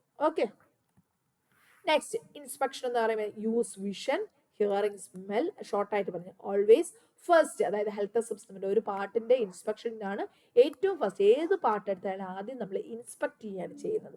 അതിനുശേഷമേ പാൽപേഷനോ ഓസ്കൾട്ടേഷനോ ഓൾഫാക്ഷനോ പെർക്കഷനോ എന്നൊക്കെ ഉള്ള ഒരു ടെക്നിക്കിലോട്ട് പോകത്തുള്ളൂ. ആദ്യം എപ്പോഴും നമ്മൾ ചെയ്യുന്നത് ഇൻസ്പെക്ഷനാണ്. എന്നിട്ട് എന്തൊക്കെ നോക്കും, ലുക്സ് ഫോർ സിമട്രി, അതായത് ഒരു കണ്ണ് നോക്കുമ്പോൾ നമ്മൾ അടുത്ത കണ്ണിന്റെ സിമട്രി ഇതുപോലെ തന്നെയാണോ അടുത്ത കണ്ണും എന്നുള്ളത്. Symmetry means similarity. രണ്ട് സൈഡും ഒന്ന്, ഒരു കൈ നോക്കിയാൽ അടുത്ത കൈ, ഒരു കാല് നോക്കിയാൽ അടുത്ത കാല്, അല്ലെ, ഒരു ബ്രസ്റ്റ് നോക്കിയാൽ അടുത്ത ബ്രസ്റ്റ്. അങ്ങനെ സിമട്രി എപ്പോഴും വളരെ ഇമ്പോർട്ടൻ്റ് ആണ്. അതുപോലെ നമ്മൾ എക്സാമിൻ ചെയ്യുമ്പോൾ നമുക്ക് എന്ത് വേണം, ക്ലിയർ ആയിട്ട് കാണണമെങ്കിൽ ഗുഡ് ലൈറ്റ് നമുക്ക് അവിടെ വേണം. ഓക്കെ, ഗുഡ് വിഷൻ വേണ്ടിയിട്ട് ഗുഡ് ലൈറ്റിംഗ് നമുക്ക് അവിടെ ഉണ്ടായിരിക്കണം. അതുപോലെ നന്നായിട്ട് ആ പാർട്ട് എക്സ്പോഷർ ചെയ്ത്, അതായത് പേഷ്യൻ്റ് പ്രൈവസി കൊടുത്ത് നമ്മളും പേഷ്യൻ്റ് എന്നുള്ള രീതിയിൽ ഗുഡ് എക്സ്പോഷർ കൊടുത്ത് വേണം നമ്മളത് ക്ലിയർ ആയിട്ടാണ് നോക്കാൻ വേണ്ടിയിട്ട്. അല്ലാതെ ഇരുട്ടിലൂടെ നോക്കിയാലൊന്നും നമുക്കൊന്നും കാണാൻ പറ്റത്തില്ല. ക്ലിയർ ആയിട്ട് നമുക്ക് ഐഡന്റിഫൈ ചെയ്യാനും ഊഹാപോഹങ്ങൾ എഴുതി വെക്കുന്നതുകൊണ്ട് ഒരു ഗുണവും ഇല്ല. ഓക്കെ, അതാണ് ഇൻസ്പെക്ഷനെ കുറിച്ച് പറയാനുള്ളത്. Next, principles of accurate inspection. എന്തൊക്കെ കാര്യങ്ങളാണ് ശ്രദ്ധിക്കുന്നത്? ഇവിടെ പറഞ്ഞ കാര്യങ്ങളൊക്കെ തന്നെയാണ്, ഒന്നുകൂടെ ഒന്ന് അതിന്റെ ക്ലിയർ ആയിട്ട് പോയിന്റ്സിൽ പറയുന്നതേ ഉള്ളൂ. Good lighting, either a daylight or artificial light is suitable. ഒന്നുകിൽ സൂര്യപ്രകാശം അല്ലെങ്കിൽ ആർട്ടിഫിഷ്യൽ ലൈറ്റിലൂടെ ഗുഡ് ലൈറ്റിംഗ് പ്രൊവൈഡ് ചെയ്യുക. അതുപോലെ expose body parts being observed ഉള്ളത്, അതായത് കറക്റ്റായിട്ട് ആരാണോ ആ ഒരു ഹെൽത്ത് അസസ്മെന്റ് ചെയ്യുന്നത് ആ വ്യക്തിക്ക് വേണ്ടി മാത്രമായിട്ട് ബോഡി പാർട്സ് എക്സ്പോസ് ചെയ്യുക. അല്ലാതെ നമ്മൾ പരസ്യമായിട്ട് ശരീരഭാഗങ്ങൾ തുറന്നു വെച്ച് നമ്മൾ ഫിസിക്കൽ എക്സാമിനേഷൻ ചെയ്യരുത്. ലുക്ക് ബിഫോർ ടച്ചിങ്, എപ്പോഴും ഇൻസ്പെക്ഷൻ ടച്ച് ചെയ്യുന്നതിന് മുന്നേ നമ്മൾ ചെയ്യുക. Warm room for examination of the client, not cold not hot, അതായത് ഒരുപാട് ചൂടും ഒരുപാട് തണുപ്പും ഉള്ളതല്ല, വാം റൂം ആയിരിക്കണം. അതുപോലെ observe for colour, size, location, texture, symmetry, odour, sound, ഈ വക ക്യാരക്ടറിസ്റ്റിക്സ് എല്ലാം നമ്മൾ ഒബ്സർവ് ചെയ്യുക. കളർ എന്താണ്, സൈസ് എന്താണ്, ഏത് ഭാഗത്താണ് ഒരു അബ്നോർമാലിറ്റി കണ്ടത്, അവിടുത്തെ ടെക്സ്ചറിൽ എന്താണ് വ്യത്യാസം വന്നത്, അല്ലെങ്കിൽ സിമട്രിയിൽ എന്താണ് വ്യത്യാസം വന്നത്, അല്ലെങ്കിൽ അവിടുത്തെ സൗണ്ടിൽ എന്താണ് വ്യത്യാസം വന്നത് എന്നുള്ളത് നമ്മൾ കാണുമ്പോൾ തന്നെ നമുക്ക് മനസ്സിലാകുന്നത് എല്ലാം നമ്മളിവിടെ കൃത്യമായിട്ട് ഒബ്സർവ് ചെയ്യണം. എന്നിട്ട് എന്ത് ചെയ്യണം, compare each area inspected with opposite side of the body if possible. നമ്മൾ ഒരു ഭാഗത്ത് ഒരു അബ്നോർമാലിറ്റി കണ്ടെങ്കിൽ, അബ്നോർമാലിറ്റി ആയാലും നോർമൽ ആയാലും അത് അതിന്റെ ഓപ്പോസിറ്റ് സൈഡുമായിട്ട് ജസ്റ്റ് ബോഡിയിൽ കമ്പയർ ചെയ്ത് നോക്കുക. ഓക്കെ, ബോഡി ക്യാവിറ്റീസ് ഇൻസ്പെക്ട് ചെയ്യുമ്പോൾ എപ്പോഴും പെൻ ലൈറ്റ് യൂസ് ചെയ്ത് പർട്ടിക്കുലർ സ്പോട്ടിൽ മാത്രം ഫോക്കസ് ചെയ്ത് നോക്കാൻ പറ്റുന്ന പെൻ ലൈറ്റ് യൂസ് ചെയ്യാൻ നോക്കുക. ഓക്കെ, നെക്സ്റ്റ് രണ്ടാമത്തെ ടെക്നിക്കാണ് പാൽപേഷൻ. ഓക്കെ, എന്താണ് രണ്ടാമത്? അപ്പൊ ഇൻസ്പെക്ഷൻ ഇവിടെ കഴിഞ്ഞു. രണ്ടാമത്തെ ടെക്നിക്ക് പാൽപേഷൻ, അതായത് ടച്ച് ചെയ്ത് നോക്കുക. നമ്മുടെ കൈ കൊണ്ട് നമ്മൾ ടച്ച് ചെയ്ത് നോക്കുന്നത്, അതാണ് പാൽപേഷൻ എന്ന് പറയുന്നത്. Touch and feel with the hands to determine texture, temperature, moisture, organ location and size, consistency of structure. അതായത് ഫിംഗർ ടിപ്സ് ഉപയോഗിച്ച് റഫ് സർഫസ് ആണോ സ്മൂത്ത് സർഫസ് ആണോ എന്ന് നോക്കുക. വാം ആണോ ഹോട്ട് ആണോ കോൾഡ് ആണോ എന്നുള്ളത് നമ്മുടെ കൈയിന്റെ ബാക്ക് ഭാഗം വെച്ച് ഡോർസം സർഫസ് ഉപയോഗിച്ച് ടെമ്പറേച്ചർ നോക്കുക. പിന്നെ മോയിസ്റ്റ്, ഡ്രൈ ആണോ വെറ്റ് ആണോ മോയിസ്റ്റ് ആണോ എന്നുള്ളത് ചെക്ക് ചെയ്യുക. പിന്നെ കറക്റ്റ് ഓർഗന്റെ ലൊക്കേഷനും കറക്റ്റ് സൈസും ആണോ എന്നുള്ളത് നോക്കുക. അതുപോലെ സോളിഡ് ആയിട്ടുള്ള സർഫസ് ആണോ ഫ്ലൂയിഡ് സർഫസ് ആണോ അത് ഫിൽഡ് സർഫസ് ആണ്, ഫ്ലൂയിഡ് ഫിൽഡ് സർഫസ് ആണോ എന്നുള്ളത് നോക്കുക. അതിന് കൺസിസ്റ്റൻസി ഇതെല്ലാം നമുക്ക് നമ്മുടെ പാൽപേഷനിലൂടെയാണ് നോക്കാൻ പറ്റുക. വളരെ സ്ലോ ആയിട്ട് സിസ്റ്റമാറ്റിക് ആയിട്ട് നമ്മൾ ഓരോ സർഫസ് ആയിട്ട് വളരെ സ്ലോ ആയിട്ട് മാത്രമേ ഇത് ചെയ്യാൻ പാടുള്ളൂ. ഓക്കെ, അതുപോലെ തന്നെ ഈ പാൽപേഷന് ടൈപ്സ് ഉണ്ട്. ഓക്കെ, പാൽപേഷന് ടൈപ്സ് ഉണ്ട്. അത് ഏതൊക്കെയാണ്? മെയിൻ ആയിട്ട് രണ്ട് ടൈപ്പാണ്, light palpation and deep palpation. Light palpation means we are touching very softly, very gently we are touching and see the differences. Then deep palpation means we are just giving a small pressure to the surface and we are checking for the deep organs. അതായത് abdominal organs masses ഒക്കെ deep ആയിട്ടുള്ള structures അറിയാൻ വേണ്ടിയിട്ട് നോക്കുന്നതാണ് deep palpation. First one light palpation and second one deep palpation. These are the main two types of palpation. Next, principles of accurate palpation. എന്തൊക്കെയാണ് നമ്മൾ ശ്രദ്ധിക്കേണ്ടത്? Examiner finger nails should be short. അതായത് നമ്മൾ palpate ചെയ്യുന്ന സമയത്ത് നമ്മുടെ കയ്യിലുള്ള നഖം കൊണ്ട് പേഷ്യന്റിന് ഡാമേജോ സ്കിൻ ഡാമേജോ മുറിവുകൾ സംഭവിക്കാൻ പാടില്ല. So examiner finger nail should be short. Use sensitive part of the hand. നമ്മുടെ കയ്യിലെ ഏറ്റവും സെൻസിറ്റീവ് പാർട്ട് നമ്മുടെ ഉൾഭാഗമാണ് നമ്മൾ യൂസ് ചെയ്യാൻ വേണ്ടിയിട്ട്. Light palpation precedes deep palpation. അതായത് ലൈറ്റ് പാൽപേഷൻ കഴിഞ്ഞതിന് ശേഷം മാത്രമേ ഡീപ്പ് പാൽപേഷനിലോട്ട് പോകാൻ പാടുള്ളൂ. Start with light then deep palpation. Tender area is palpated last. വേദനയുള്ള ഭാഗങ്ങൾ എപ്പോഴും നമ്മൾ ലാസ്റ്റിലോട്ട് മാറ്റി നോർമലി ഉള്ള ഭാഗങ്ങൾ ആദ്യം അസസ് ചെയ്തതിന് ശേഷം വേദനയുള്ള ഭാഗങ്ങൾ, അത് വേദനയുള്ള ഭാഗം ആദ്യം അസസ് ചെയ്ത് കഴിഞ്ഞാൽ അതിന്റെ വേദന ബാക്കിയുള്ള ഭാഗങ്ങൾ നമുക്ക് തൊടുമ്പോഴും പേഷ്യന്റ് ചിലപ്പോൾ അനുഭവപ്പെടാനും നമ്മുടെ അസസ്മെന്റിനെ അത് റോങ് ആക്കാനും ചാൻസ് ഉണ്ട്. അതുകൊണ്ട് start with light palpation and then go for deep palpation. First touch normal areas and then go for tender area. Okay, tender means എന്താ? പെയിൻ ഉള്ള area. Tell client to take slow deep breath. വളരെ slow ആയിട്ട് deep breath എടുക്കാൻ പറയാം. Muscle നല്ല relax ചെയ്തിരിക്കാൻ വേണ്ടിയിട്ട് palpate ചെയ്യുന്ന സമയത്ത് പേഷ്യന്റിനോട് പറയുക. പിന്നെ അബ്ഡോമിനൽ ഓർഗൻസ് എല്ലാം എക്സാമിൻ ചെയ്യുക. Depressed area must be approximately 2 centimetre, ഏകദേശം 2 സെന്റിമീറ്റർ എന്നുള്ള ആഴത്തിലാണ് നമ്മൾ ആ ഒരു ഡീപ്പ് പാൽപേഷൻ നമ്മൾ ചെയ്യുന്നത്. Assess turgor of the skin. സ്കിന്നിന്റെ ടർഗറും ലൈറ്റ്ലി നമ്മൾ ഈ ഒരു ഫിംഗർ ടിപ്പ് ഉപയോഗിച്ച് സ്കിന്നൊന്ന് ഗ്രാസ്പ് ചെയ്ത് ഫിംഗർ ടർഗർ ഒന്ന് ചെക്ക് ചെയ്യുക. ഇതെല്ലാം നമുക്ക് പാൽപേഷന്റെ സമയത്ത് ചെയ്യാൻ പറ്റുന്ന കാര്യങ്ങളാണ്. ഇനി ലൈറ്റ് പാൽപേഷൻ മീൻസ് നിങ്ങൾക്ക് ഈ ഒരു പിക്ചറിൽ കാണാൻ പറ്റും വളരെ സോഫ്റ്റ് ആയിട്ടൊന്ന് തൊട്ട് നോക്കുകയാണ് ചെയ്യുന്നത്. ഡീപ്പ് പാൽപേഷൻ നമ്മൾ ഇവിടെ നമ്മൾ എന്ത് ചെയ്യുന്നു? കുറച്ചൊന്ന് താഴ്ത്തി അമർത്തി നോക്കുന്നു, ഡീപ്പായിട്ട് പാൽപേറ്റ് ചെയ്യുന്നു. This is A difference between light palpation and deep palpation. Next third technique is percussion. Percussion means just tapping on the particular part. Tap a portion of the body to elicit tenderness that varies with the density of underlying structures. ആ ഒരു നമ്മൾ particular ഭാഗത്ത് നമ്മൾ just വിരൽ കൊണ്ട് ഒന്ന് tap ചെയ്ത് നോക്കുകയാണ്. Percussion denotes location, size, density of underlying structures. Percussion request dexterity. Okay, അതിന്റെ മെത്തേഡ് നമുക്ക് ഇവിടെ കൊടുത്തിട്ടുണ്ട്. Direct method involving striking the body surface directly with 1 or 2 fingers. ഒരു വിരലോ അല്ലെങ്കിൽ 2 വിരലോ ഉപയോഗിച്ച് നമ്മൾ ആ പർട്ടിക്കുലർ പാർട്ടിലൊന്ന് ജസ്റ്റ് ടാപ്പ് ചെയ്ത് നോക്കുന്നു, ജസ്റ്റ് ഡയറക്ട്ലി ടാപ്പ് ചെയ്ത് നോക്കുന്നു. അതിനെ ഡയറക്റ്റ് മെത്തേഡ് എന്ന് പറയുന്നു. ഇനി ഇൻഡയറക്റ്റ് മെത്തേഡ് എന്ന് പറഞ്ഞാൽ ഇത്തിരി വ്യത്യാസമുണ്ട്. Performed by placing the middle finger of the examiner's non dominant hand, that means left hand. Left hand നമ്മുടെ റൈറ്റ് ഹാൻഡഡ് ആയിട്ടുള്ള പേഴ്സൺ ആണെങ്കിൽ ലെഫ്റ്റ് ഹാൻഡ് നമ്മൾ അവിടെ പ്ലേസ് ചെയ്തതിന് മിഡിൽ ഫിംഗർ നമ്മളവിടെ പ്ലേസ് ചെയ്തതിന് ശേഷം നമ്മൾ എന്ത് ചെയ്യുന്നു, റൈറ്റ് ഫിംഗേഴ്സ് കൊണ്ട് വിത്ത് റൈറ്റിലുള്ള ഹാൻഡ് കൊണ്ടോ റൈറ്റ് മിഡിൽ ഫിംഗർ കൊണ്ട് നമ്മൾ അതിൻ്റെ പുറത്ത് സ്ട്രൈക്ക് ചെയ്ത് നോക്കുന്നു. നമ്മുടെ ലെഫ്റ്റ് ഫിംഗർ നമ്മുടെ ശരീരത്തെ ആ പേഷ്യൻ്റെ ബോഡി പാർട്ടിൻ്റെ പുറത്ത് വെച്ചിട്ട് എന്നിട്ട് റൈറ്റ് ഹാൻഡ് കൊണ്ട് നമ്മൾ നമ്മുടെ ഫിംഗറിന്റെ മുകളിൽ ലെഫ്റ്റ് ഫിംഗറിന്റെ മുകളിൽ റൈറ്റ് ഫിംഗർ കൊണ്ട് ഷാർപ്പായിട്ട് ക്വിക്കായിട്ട് ഷാർപ്പായിട്ട് തട്ടി നോക്കുന്നു. അത് ഇൻഡയറക്റ്റ് മെത്തേഡ്. ഓക്കെ, ഡയറക്ട്ലി നമ്മൾ പേഷ്യന്റെ ബോഡി സർഫസ് ടാപ്പ് ചെയ്താൽ ഡയറക്റ്റ് മെത്തേഡ്. നമ്മൾ ഇൻഡയറക്ട്ലി ആവുമ്പോൾ നമ്മുടെ ഒരു ഫിംഗർ ലെഫ്റ്റ് ഹാൻഡിൽ ഫിംഗർ വെച്ച് റൈറ്റ് ഹാൻഡ് ഫിംഗേഴ്സ് വെച്ച് ലെഫ്റ്റ് ഹാൻഡ് ഫിംഗേഴ്സിന്റെ മുകളിൽ ടാപ്പ് ചെയ്ത് നോക്കുന്നു. അതിനെ ഇൻഡയറക്റ്റ് പെർക്കഷൻ എന്നാണ് പറയുന്നത്. രണ്ട് type percussion, direct method and indirect method. നിങ്ങൾക്ക് ഇവിടെ കാണാൻ പറ്റും. ഇൻഡയറക്റ്റ് മെത്തേഡാണ് ഇതിനകത്ത് കാണിക്കുന്നത്. ലെഫ്റ്റ് മിഡിൽ ഫിംഗർ ഇവിടെ വെച്ചിട്ടുണ്ട്, റൈറ്റ് മിഡിൽ ഫിംഗർ കൊണ്ട് എന്ത് ചെയ്ത് ടാപ്പ് ചെയ്ത് നോക്കുന്നു. ഓക്കെ, എന്നിട്ട് എന്ത് ചെയ്യുന്നു, എന്നിട്ട് എന്താണ് നമ്മൾ അവിടെ പെർക്കഷനിൽ ഐഡന്റിഫൈ ചെയ്യുന്നത്, നമ്മൾ അവിടെ സൗണ്ട് ആണ് നോക്കുന്നത്. ആ പർട്ടിക്കുലർ പാർട്ടിലുള്ള സൗണ്ട് നമ്മൾ ടാപ്പ് ചെയ്യുമ്പോൾ കിട്ടുന്ന സൗണ്ട് ആണ് നമ്മൾ നോക്കുന്നത്. അത് ചെയ്യാൻ നിങ്ങൾ അത്രയും ക്ലിയർ ആയിട്ടൊന്നും ചെയ്യത്തില്ല. സ്റ്റിൽ നിങ്ങൾ അതിന്റെ ക്യാരക്ടറിസ്റ്റിക്സ് ഒന്ന് അറിഞ്ഞിരിക്കുക.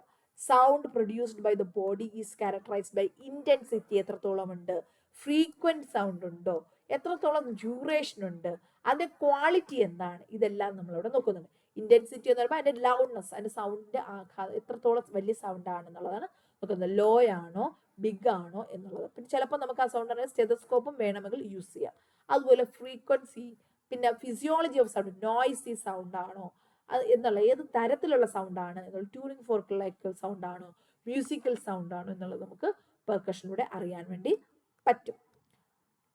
പിന്നെ ക്വാളിറ്റി, ഡ്യൂറേഷൻ, ഇതൊക്കെയാണ് ഇതിന്റെ ക്യാരക്ടറിസ്റ്റിക്സ് ആണ് നമ്മൾ നോക്കുന്നത്. ഇനി അതിന്റെ ക്ലിയർ ആയിട്ടുള്ള സൗണ്ട് ഡ്യൂറേഷൻ ക്യാരക്ടറിസ്റ്റിക്സ് ഈ ഒരു ചാർട്ടിനകത്ത് നിങ്ങൾക്ക് നോക്കിയാൽ മനസ്സിലാകും. ടിംപാനി സൗണ്ട് ആണെങ്കിൽ ലൗഡ് ആയിരിക്കും, ഹൈ ആയിരിക്കും, മോഡറേറ്റ് ഡ്യൂറേഷൻ ആയിരിക്കും, ഡ്രം ലൈക്ക് ക്വാളിറ്റി ആയിരിക്കും. ലൈക്ക് എക്സാമ്പിൾ ന്യൂമോതെറാക്സ് ഒക്കെ ഉള്ള പേഷ്യൻസിനാണെങ്കിൽ ഈ ഉണ്ടാകുന്ന ഈ ടൈപ്പ് സൗണ്ടിനെ എന്ത് പറയുന്നു, ടിംപാനി സൗണ്ട് എന്നാണ് പറയുന്നത്. ഇനി നോർമൽ ലങ്സ് ആണെങ്കിൽ patient moderate to loud sound, low pitch sound, long duration, hollow എന്നുള്ള ഒരു ഒഴിഞ്ഞ ഒരു സൗണ്ട് പോലെയാണ്, ഒഴിഞ്ഞ ഒരു ക്യാവിറ്റി പോലത്തെ സൗണ്ട് ആണെങ്കിൽ അതിനെ റെസൊണൻസ് എന്നാണ്. അത് നോർമൽ ലങ്സിൽ കാണുന്ന സൗണ്ടാണ്. ഇനി എംഫൈസൈമാറ്റസ് ലങ്, അതായത് എംഫൈമയുള്ള പേഷ്യന്റ് ആണെങ്കിൽ ഒരു booming sound, longer than resonance, long lengthy ആയിട്ടുള്ള വെരി ലോ പിച്ചിൽ വെരി ലൗഡ് ആയിട്ടുള്ള സൗണ്ട്, അതിനെയാണ് ഹൈപ്പർ റെസൊണൻസ് എന്ന് പറയുന്നത്. ഇനി ലിവർ ആണ് നമ്മൾ പർക്കസ് ചെയ്ത് നോക്കുന്നെങ്കിൽ ഒരു തഡ് പോലെയുള്ള സൗണ്ട് ആണ്. മോഡറേറ്റ് ഡ്യൂറേഷനും ഹൈ പിച്ചും ഇന്റൻസിറ്റി സോഫ്റ്റ് ടു മോഡറേറ്റ്, അതിന് ഡൾനെസ് എന്നാണ്. നോർമൽ ലിവർ ആകുമ്പോൾ ഡൾനെസ് സൗണ്ട് ആണ് ഉണ്ടാകുന്നത് പെർക്കഷനിൽ. ഇനി മസിലാണ് നമ്മൾ ടാപ്പ് ചെയ്ത് നോക്കുന്നതെങ്കിൽ ഫ്ലാറ്റ്നെസ് എന്നാണ് സൗണ്ടിനെ പറയുന്നത്. സോഫ്റ്റ് ഇന്റൻസിറ്റിയും ഹൈ പിച്ചും ഷോർട്ട് ഡ്യൂറേഷനും ഫ്ലാറ്റ് സൗണ്ട്, ഫ്ലാറ്റ് ക്വാളിറ്റി, ഇതിനെ ഫ്ലാറ്റ്നെസ് എന്ന് പറയുന്നു. അപ്പൊ ഇത് ഓരോ പെർക്കഷന്റെ quality of sound, different sounds found in percussion. Tympany sound, resonance sound, hyper resonance sound, dullness sound, flatness. അപ്പൊ നിങ്ങൾ ഈ ക്യാരക്ടറിസ്റ്റിക്സ് എല്ലാം കാണാതെ പഠിക്കാനും നിങ്ങൾക്ക് ഇവിടെ സമയമില്ല. പക്ഷെ നിങ്ങൾ കേസ് സ്റ്റഡി ഒക്കെ ചെയ്യുന്ന സമയത്ത് നോർമൽ ആയിട്ടുള്ള ആൾക്കാരാണെങ്കിൽ നിങ്ങൾക്ക് റെസൊണൻസ് എന്ന് എഴുതാം. എംഫൈമയുള്ള പേഷ്യൻസിനെ ഹൈപ്പർ റെസൊണൻസ് എന്ന് എഴുതാം. നോർമൽ ലിവർ ഡിസീസ്, ഇപ്പോൾ സിറോസിസ് ഒക്കെ ഉള്ള പേഷ്യൻസ് അല്ലെങ്കിൽ നോർമൽ ഫിസിക്കൽ എക്സാമിനേഷൻ എഴുതുമ്പോൾ നിങ്ങൾക്ക് അവിടെ നോർമൽ ലിവർ ആയിട്ടുള്ള പേഷ്യൻ്റ് ഡൾനെസ് എഴുതാം. അല്ലെങ്കിൽ എന്തെങ്കിലും പ്രോബ്ലംസ്, വാട്ടർ കളക്ഷൻസ്, നമ്മൾ ലിവറിനെ കുറിച്ച് പഠിക്കുമ്പോൾ അവിടെ ഞാൻ പറഞ്ഞുതരും അതിന്റെ നോർമൽ സൗണ്ടുകളെ കുറിച്ച്. മസിലാണെങ്കിൽ നോർമൽ സൗണ്ട് എന്ന് പറയുമ്പോൾ ഫ്ലാറ്റ്നെസ് ആണ്. ഓക്കെ, എന്താണ് നോർമൽ സൗണ്ട് അത് എഴുതുക. Okay, percussion. നെക്സ്റ്റ്, ഇപ്പൊ നമ്മൾ പറഞ്ഞ കാര്യങ്ങൾ തന്നെ ഒന്നുകൂടി ഇവിടെ എഴുതിയിട്ടുണ്ടെന്നേ ഉള്ളൂ. ഇത് dull sound, thud like sound ഒക്കെ എപ്പോഴാണ് കാണുന്നത്. Okay, resonance when fluid replace air containing lung to share like air containing sound ആകുമ്പോൾ അവിടെ എന്ത് ചെയ്യും, ഡൾനെസ് അവിടെ ഉണ്ടാകുന്നു. ഓക്കെ, അതുപോലെ ന്യൂമോണിയുള്ള പേഷ്യൻസ്, പ്ലൂറൽ എഫ്യൂഷൻസ് ഉള്ള പേഷ്യൻസിനൊക്കെ ആ ഒരു സൗണ്ടിന് ചേഞ്ചസ് ഉണ്ടാകും. അതിവിടെ കൊടുത്തിട്ടുണ്ട്. നിങ്ങൾ അത്രയും ഡീറ്റെയിലോട്ട് പോയില്ലെങ്കിൽ for your university examination don't go for details.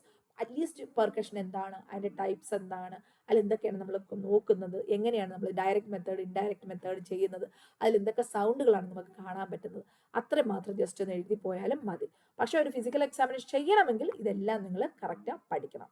Next, auscultation. Last method auscultation. Auscultation means we are listening to the sound, like normal breath sound, normal heart sound, normal bowel sound. ഇതാണ് auscultation. അതും തന്നെ രണ്ട് മെത്തേഡിലുണ്ട്, ഡയറക്റ്റും ഉണ്ട്, മീഡിയേറ്റും ഉണ്ട്. Direct means we are just hearing with our ear, നമ്മുടെ ഇയർ കൊണ്ട് നമ്മൾ ജസ്റ്റ് കേൾക്കുന്നു, അതിനെയാണ് ഡയറക്റ്റ് അല്ലെങ്കിൽ ഇമ്മീഡിയറ്റ് എന്ന് പറയുന്നത്. ഇനി മീഡിയേറ്റ് എന്ന് പറഞ്ഞാൽ with the use of stethoscope we are detecting the sound, അതിനെയാണ് മീഡിയേറ്റ് ഓസ്കൾട്ടേഷൻ എന്ന് പറയുന്നത്. Direct auscultation and mediate auscultation. Okay, listening to the body sound like movement of air in lungs, blood flow through the heart, fluid and gas movement in bowel. Okay, ഇതൊക്കെ നമുക്ക് അറിയാൻ പറ്റും. ഒന്നുകിൽ നേരിട്ട് കേൾക്കാം, അല്ലെങ്കിൽ ഡയഫ്രത്തിൽ കേൾക്കാം. ഡയഫ്രത്തിന്റെ ബെൽ സൈഡ് എന്ന് പറഞ്ഞാൽ ഇതും ഡയഫ്രം സൈഡ് എന്ന് പറഞ്ഞാൽ ഇതുമാണ്. ഓക്കെ, നമ്മൾ ഓരോ ഭാഗങ്ങൾ ചെക്ക് ചെയ്യുമ്പോൾ നമ്മൾ ഇതിൽ ചിലതിൽ ബെൽ യൂസ് ചെയ്യും, ചിലതിൽ ഡയഫ്രം യൂസ് ചെയ്യും. അത് എപ്പോഴാണെന്നുള്ളത് പറഞ്ഞു തരാം. ഓക്കെ, പിന്നെ positions four using physical examination വളരെ ഇമ്പോർട്ടൻ്റ് ആണ്. നമുക്ക് ഓരോ പാർട്ടും ചെക്ക് ചെയ്യേണ്ടതനുസരിച്ച് നമുക്ക് supine position, prawn position, dorsal recommend position, lithotomy position, side line position, ഇതൊക്കെ നമുക്ക് ചെക്ക് ചെയ്യേണ്ടി വരും. പല പൊസിഷൻസ് നമ്മൾ യൂസ് ചെയ്യും, പല ഇൻസ്ട്രുമെന്റ്സും നമ്മൾ യൂസ് ചെയ്യും. ഓക്കെ, ഒരുപാട് ഇൻസ്ട്രുമെന്റ്സ് നമ്മൾ യൂസ് ചെയ്യുന്നുണ്ട്, അതെല്ലാം ജസ്റ്റ് പറഞ്ഞു തരാം. ഓക്കെ, നെക്സ്റ്റ് ലാസ്റ്റ് മെത്തേഡ് ആണ് olfaction. Another skill used in during assessment, that is olfaction. Characteristics of body odors. Smelling can detect abnormalities that is unrecognized by other means. ബാക്കിയുള്ള methods വഴി നമുക്ക് കണ്ടുപിടിക്കാൻ പറ്റാത്ത കാര്യങ്ങൾ നമുക്ക് ഓൾഫാക്ഷൻ വഴിയും കണ്ടുപിടിക്കാൻ പറ്റും. എക്സാമ്പിൾ, ആൽക്കഹോളിന്റെ ഓർഡർ, അമോണിയയുടെ ഓർഡർ, അതായത് സ്കിന്നിന്റെ ചിലപ്പോൾ ബോഡി ഓർഡേഴ്സ്, പുവർ ഹൈജീൻ കാരണം, എക്സസ് പെർസ്പിറേഷൻ കാരണം, വിയർപ്പ്, എക്സസ് പെർസ്പിറേഷൻ കാരണമുള്ള സ്മെല്ല്, അല്ലെങ്കിൽ യൂറിനറി ട്രാക്ട് ഇൻഫെക്ഷൻ ഉള്ള ആൾക്കാർക്ക് അമോണിയയുടെ സ്മെല്ലിന്റെ യൂറിന്, പിന്നെ ഓറൽ ക്യാവിറ്റിയിൽ നിന്ന് ആൽക്കഹോളിന്റെ ഓർഡർ, അല്ലെ ആൽക്കഹോൾ കുടിച്ചിട്ടുള്ളത് നമുക്ക് മനസ്സിലാക്കാൻ പറ്റും അല്ലെ. ഇതൊക്കെ നമുക്ക് ഓൾഫാക്ഷൻ ചിലപ്പോൾ അസസ്മെന്റ് ചെയ്യാൻ സഹായിക്കുന്നുണ്ട്. അത് ജസ്റ്റ് എഴുതിയാൽ മതി. ഫീസസിന്റെ ഓർഡർ, ചിലപ്പോൾ ആബ്സിസ് ഒക്കെ ഉണ്ടെങ്കിൽ, ബവൽ ഒബ്സ്ട്രക്ഷൻ ഉള്ളവർ പേഷ്യൻസിന് വൊമിറ്റസിന്റെ ഓർഡർ, റെക്ടൽ ഏരിയയിലെ ചിലപ്പോൾ പ്രശ്നങ്ങൾ, ഫീക്കൽ ഇൻകോണ്ടിനൻസ് ഉണ്ടെങ്കിൽ റെക്ടൽ ഏരിയയിൽ സ്മെല്ല് ഉണ്ടാവും. അതുപോലെ ഫൗൾ സ്മെല്ല്, ഇൻഫൻസിന്റെ സ്റ്റൂളിൽ എന്തെങ്കിലും പ്രോബ്ലംസ്, മോൾ അബ്സോർഷൻ സിൻഡ്രോം ഒക്കെ ഉള്ള പേഷ്യൻസിന് അവരുടെ സ്റ്റൂളിന്റെ സ്മെല്ല് നമുക്ക് അറിയാൻ പറ്റും. അതുപോലെ ഹാലിറ്റോസിസ്, ചിലപ്പോൾ ഡെന്റൽ ഡിസീസ് അല്ലെങ്കിൽ ഓറൽ ഹൈജീൻ പൂർ ആയിട്ടുള്ള ഗം ഡിസീസ് ഒക്കെ ഉള്ളവർക്ക് ഉണ്ടാകുന്ന മൗത്ത് സ്മെല്ലിന് ഹാലിറ്റോസിസ് എന്ന് പറയുന്നത് വളരെ ഇമ്പോർട്ടൻ്റ് ആണ് കേട്ടോ. വൺ വേർഡ് ക്വസ്റ്റ്യൻ ആയിട്ട് ചോദിക്കുകയാണ്, മൗത്തിൽ നിന്നുള്ള സ്മെല്ലിന് ഹാലിറ്റോസിസ് എന്ന് പറയുന്നത്. ഹാലിറ്റോസിസ്. പിന്നെ ചിലപ്പോൾ കീറ്റോണിന്റെ ഡയബറ്റിക് കീറ്റോ അസിഡോസിസ് ഉള്ള പേഷ്യൻസിനാണ് ഓറൽ ക്യാവിറ്റിയിൽ സ്വീറ്റ് ഫ്രൂട്ടി കീറ്റോണിന്റെ സ്മെല്ല് ഉണ്ടാവും കേട്ടോ. അതിന് ഡയബറ്റിക് കീറ്റോ അസിഡോസിസ് എന്ന് പറയുന്നത്. ഇനി മസ്റ്റി ഓർഡർ സ്മെല്ല് ചിലപ്പോൾ ഉണ്ടാവും. ചില ബോഡി പാർട്ട്, ഇൻഫെക്റ്റഡ് ആയിട്ടുള്ള ബോഡി പാർട്സിൽ മസ്റ്റി ഓർഡർ സ്മെല്ല് ഉണ്ടാകും. ഇതുപോലെ ട്രക്യോസ്റ്റമിയിൽ ഫെറ്റിഡ് ഓർഡർ ഉണ്ടാകും. മ്യൂക്കസ് സെക്രീഷൻസ് ഒക്കെ ഉള്ള പേഷ്യൻസിൽ കൂടുതൽ മ്യൂക്കസ് ഫെറ്റിഡ് ഓർഡർ എന്ന് പറയും അതിന്. അങ്ങനെ ഇതുപോലെ പല ഓർഡറുകൾ നമുക്ക് ഫിസിക്കൽ എക്സാമിനേഷൻ ചെയ്യുന്ന സമയത്ത് മനസ്സിലാക്കാൻ പറ്റും. എന്നിട്ട് എന്ത് ചെയ്യും, നമ്മൾ ഇങ്ങനെ ഇതുപോലെ പല മെത്തേഡുകളിലൂടെ കളക്ട് ചെയ്യുന്ന ഡേറ്റാസ് എല്ലാം നമ്മൾ കളക്ട് ചെയ്ത് എന്ത് ചെയ്യുന്നു, കമ്പയർ ചെയ്ത് നോക്കുന്നു, ഡോക്യുമെന്റ് ചെയ്ത് കമ്പയർ ചെയ്ത് നോക്കുന്നു. അതാണ് ഫിസിക്കൽ അസസ്മെന്റ്. അതിന്റെ ഗൈഡ് ലൈൻസ് ആണ് ഇവിടെ കൊടുത്തിരിക്കുന്നത്. എന്തൊക്കെയാണ് നമ്മൾ ഫിസിക്കൽ അസസ്മെന്റ് ശ്രദ്ധിക്കേണ്ടത്? ആദ്യം നമ്മൾ ഹിസ്റ്ററി കളക്ട് ചെയ്യണം, പ്രൈവസി മെയിൻറ്റെയിൻ ചെയ്ത്, പ്രൊസീജിയർ എക്സ്പ്ലെയിൻ ചെയ്ത്, always inspect, palpate, percuss, then auscultate, except abdominal area. അതായത് അബ്ഡോമിനൽ ഏരിയ ഒഴികെ ബാക്കി എല്ലാ ഭാഗങ്ങളും നമ്മൾ ആദ്യം ഇൻസ്പെക്ട് ചെയ്യുക, എന്നിട്ട് പാൽപേറ്റ് ചെയ്യുക, പിന്നെ പെർക്കസ് ചെയ്യുക, പിന്നെ ഓസ്കൾട്ടേറ്റ് ചെയ്യുക. ആ ഒരു ഓർഡറിൽ തന്നെ ചെയ്യണം. പക്ഷേ അബ്ഡോമിനൽ ഏരിയ വരുമ്പോൾ അവിടെ ആദ്യം ഓസ്കൾട്ടേറ്റ് ചെയ്യുക. ആദ്യം നമ്മൾ സൗണ്ട് ഓസ്കൾട്ടേറ്റ് ചെയ്ത് നോക്കുക, അത് കഴിഞ്ഞിട്ട് ബാക്കിയുള്ള മെത്തേഡുകളിലോട്ട് പോകുക. അതും ചിലപ്പോൾ ഓൺ വേർഡ് ക്വസ്റ്റ്യൻസ് ചോദിക്കാൻ ചാൻസ് ഉള്ളതാണ്. ഓക്കെ, എന്നിട്ട് എന്ത് ചെയ്യുക, കമ്പയർ ചെയ്ത് അബ്നോർമാലിറ്റീസ് എല്ലാം നോട്ട് ചെയ്ത് ടീച്ചിങ് എന്തൊക്കെ കാര്യങ്ങൾ ചെയ്യുന്നത്, ഹെൽത്ത് എഡ്യൂക്കേഷനൊക്കെ പേഷ്യൻറ്റിന് കൊടുത്ത് ഓക്കെ നമ്മൾ പ്രോപ്പറായിട്ട് അസസ്മെന്റ് ചെയ്യുന്നു. ഓക്കെ, ഇനി കുട്ടികൾക്കാവുമ്പോൾ വ്യത്യാസമുണ്ട്. നമുക്ക് പീഡിയാട്രിക് അസസ്മെന്റ് നിങ്ങൾക്ക് ഇപ്പോൾ പഠിക്കേണ്ട കാര്യമില്ല, അത് നമുക്ക് പിന്നെ പറയാം. പീഡിയാട്രിക് അസസ്മെന്റ് ജീഡിയാട്രിക് അസസ്മെന്റ് വ്യത്യാസമുണ്ട്. ഇനി നമുക്ക് അസസ്മെന്റ് സ്റ്റാർട്ട് ചെയ്യണം. വൈറ്റൽ സയൻസിൽ തുടങ്ങി നമ്മുടെ കംപ്ലീറ്റ് ബോഡി അസസ്മെന്റ് ആണ് ഇനി നമുക്ക് പഠിക്കാനുള്ളത്. അത് നമ്മൾ അടുത്ത ക്ലാസ്സിലാണ് പഠിക്കാൻ പോകുന്നത്. കാരണം അത് ഒരു ഇമ്പോർട്ടൻ്റ് ആയിട്ടുള്ള ഏരിയ ആണ്, അത് നമുക്ക് പ്രത്യേകിച്ച് പഠിക്കാം. ഓക്കെ, അപ്പോൾ ഇത്ര ഈ 5 മാർക്കിന്റെ അല്ലെങ്കിൽ 10 മാർക്കിന്റെ എസ്സേക്കുള്ള ഫസ്റ്റ് പോർഷനാണ് ഇതിനിപ്പോൾ ഇവിടെ പറഞ്ഞത്. അതായത് നമ്മൾ അസസ്മെന്റ്, ഹെൽത്ത് അസസ്മെന്റ് ഡെഫിനിഷൻ പറഞ്ഞു, ഹെൽത്ത് അസസ്മെന്റ് ഒബ്ജക്റ്റീവ്സ് പറഞ്ഞു, അതിന്റെ ഹെൽത്ത് അസസ്മെന്റ് ടൈപ്സ് പറഞ്ഞു. അതെല്ലാം 5 മാർക്കിന്റെ ക്വസ്റ്റ്യൻസ് ആണ്. ഫ്രീക്വൻസി ഓഫ് അസസ്മെന്റ് പറഞ്ഞു, പർപ്പസസ് ഓഫ് ഹെൽത്ത് അസസ്മെന്റ് പറഞ്ഞു, നഴ്സിംഗ് ഡയഗ്നോസിസ് മെഡിക്കൽ ഡയഗ്നോസിസ് തമ്മിലുള്ള വ്യത്യാസം പറഞ്ഞു, പിന്നെ നമ്മൾ അതിൻ്റെ എക്സാമ്പിൾസ് സൈക്കോ സോഷ്യൽ അസസ്മെന്റ് എന്താന്ന് പറഞ്ഞു. Health history collection, history collection അത് ഏതൊക്കെ ടൈപ്പ് ഹിസ്റ്ററി കളക്ഷൻസ് നമ്മൾ കളക്ട് ചെയ്യണം.